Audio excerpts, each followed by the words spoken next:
Thanks for standing by. Hopefully you're ready for even more fun adventures. Hi, boys and girls. Our Bible story this week is actually a review of one that we've done before about the 5 loaves and 2 fish.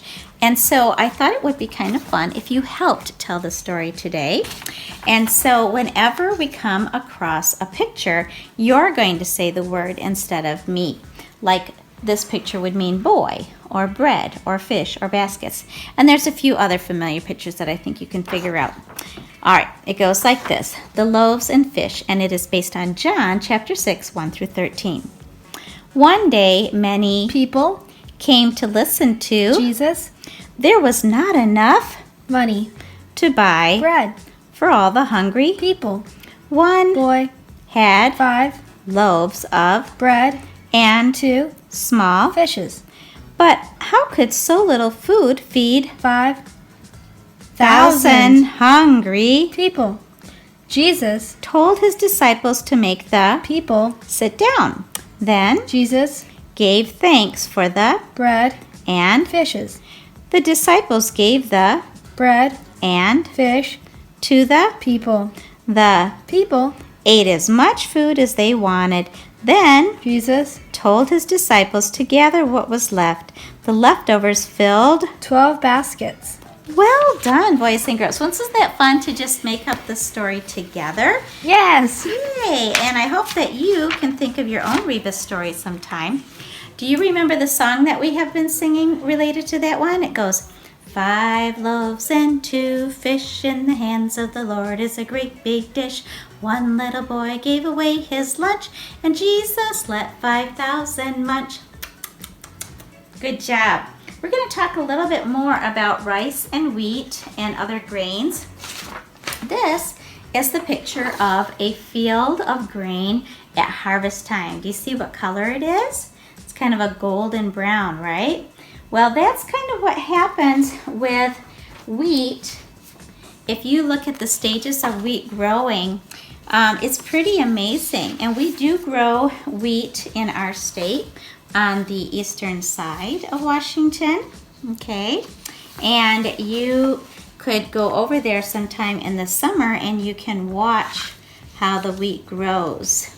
And it gets taller and taller, and you can see the little kernels. And you notice that when it's in the growing stage, it actually is green, and as it gets closer to harvesting, it's actually turning more yellowish. It's drying out, right? Okay. And this is about what it looks like when it is time for the farmer to go ahead and bring the machines to cut it out and separate the chaff from the wheat that they want to keep, okay? All right, so I wanted just to show you really quickly how we go from growing the wheat to actually bringing it to where we need to eat it, right? So there are big trucks and there are places where it is sorted and stored. Look at that. That is one of the machines that's being used to help harvest the wheat. All right, this is a grain cart, and it's basically a tractor hooked up to the cart. All right. So actually, because of the help of modern machinery, farmers can do quite a bit of work out in their fields at the same time. But those are very sharp machines that are doing all that cutting and sorting for us. Okay, thank you for taking a look at the wheat growth stages. And of course that ends up being bread or cereal or other wheat products for us. This might have been what it looked like in Bible times. Maybe it was barley that they were eating after they would ground it into flour. And you know, corn is also a grain that we should be very thankful for. When the Pilgrims came over to America, the people who lived here originally, the Native Americans, were the ones that introduced corn to us and how to grow it. I'm not going to read this whole book to you, because it's rather long, but it does show you some pictures of how the kernel of corn is the seed that you plant, and how during the seasons the seed is given what it needs to grow. And you can see it grows a lot like wheat. All right, getting taller and taller during the seasons. And then in the latter part of summer, you can see them harvesting. All right. So one of the things about corn is that you want to make sure that you grow lots of corn together, because they need one another to help each other grow. Now this will help you with your handout. This shows you the difference between wheat, rye, oats, barley, and rice. They all look very similar, but you can see enough of a difference. But they're all things that people use in different countries throughout the world to eat. All right, and this shows us a little bit of what it might have looked like a long time ago when they were first growing corn, and how they used fish to fertilize the soil, because whenever we plant, those plants need those nutrients. Okay, so this helps us to see some things that we do with corn, like eating corn on the cob, making popcorn. At the time that the Native Americans were teaching us, they taught us how to make succotash. Of course, we have tacos and tortillas and tamales. This is a cornstalk candy, and this is dry cornmeal we often use when we make pizza crusts.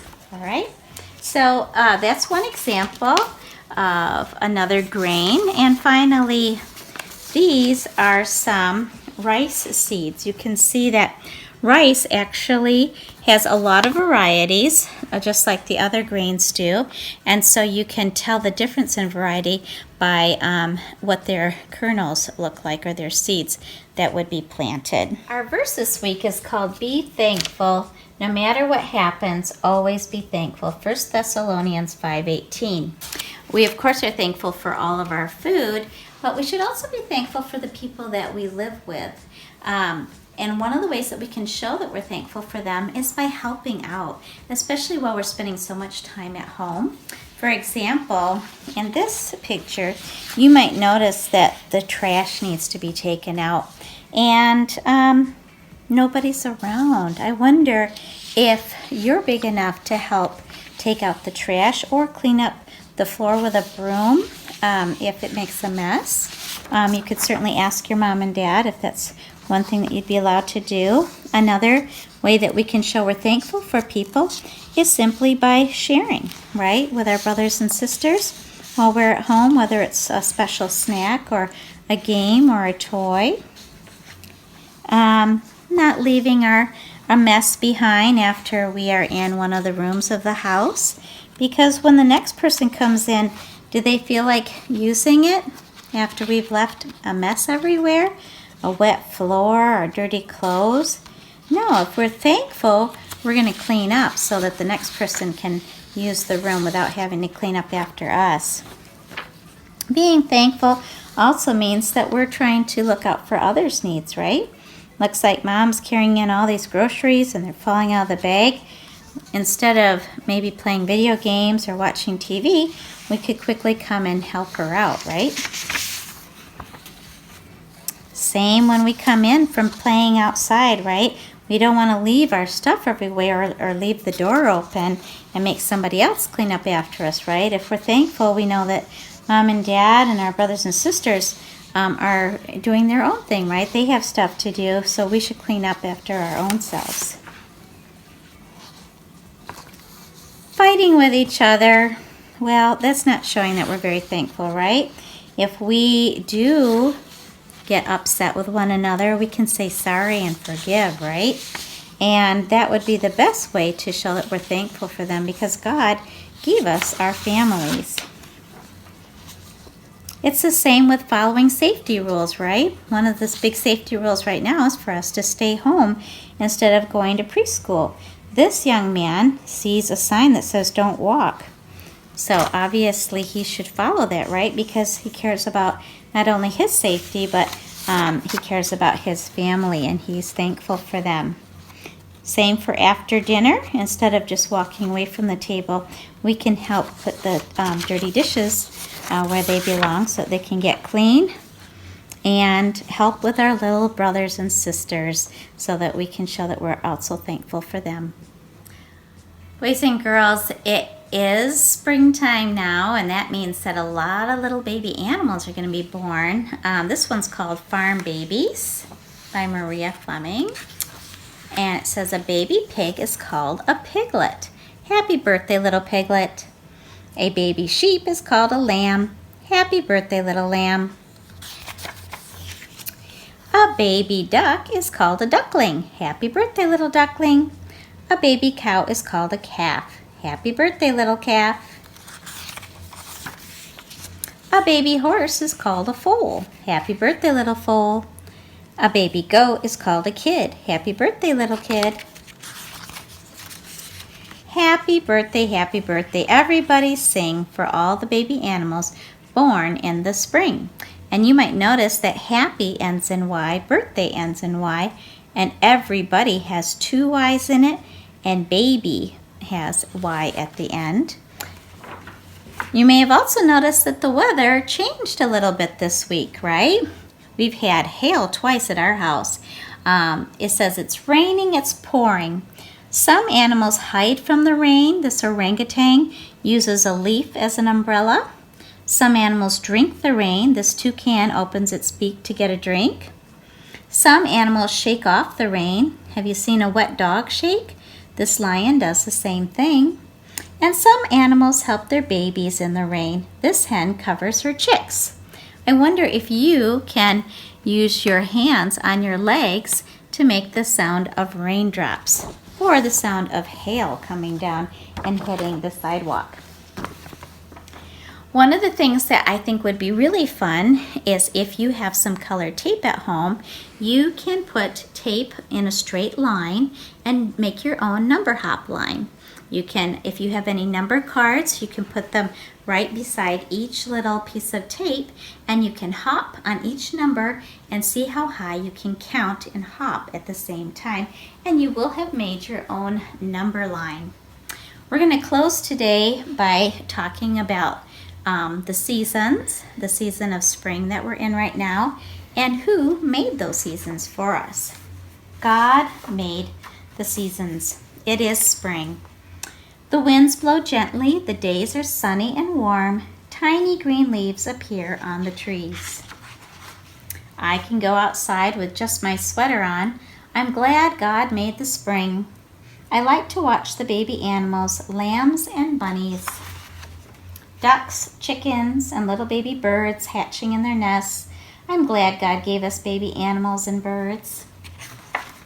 After the spring comes summer. Then the wind is still. The days are very hot. The flowers bloom in my garden. Are you planting anything in your yard right now? Wildflowers spring up along the roads and through the woods. The bees and butterflies are very busy. Sometimes my mother and daddy take me to visit the zoo or on a picnic. I like to go swimming. I'm glad God gave me summer. When fall comes, the leaves turn all colors and drift off the trees. When I walk, they crunch beneath my feet. That's usually when school starts. The days are cool. At night when I lie in bed, looking out my window, the moon is very bright. God made the fall so beautiful. Then the winter comes again. The winds are cold. I have to put on my warm coat and hat when I go outside to play. I feed the birds because it is hard for them to find food. I know I am one of God's helpers. On cold nights, we make popcorn and sit by the fire where it is cozy and warm. Soon spring will come again, and I will help plant a garden. And that's where we are, right? Year after year, the seasons come and go because God planned our world for us and made it so beautiful. Well, boys and girls, it's been wonderful being with you. I hope that you've had a great week of letter Y and spring and learning about the food that we have on our table. Thanks for watching. See you next week.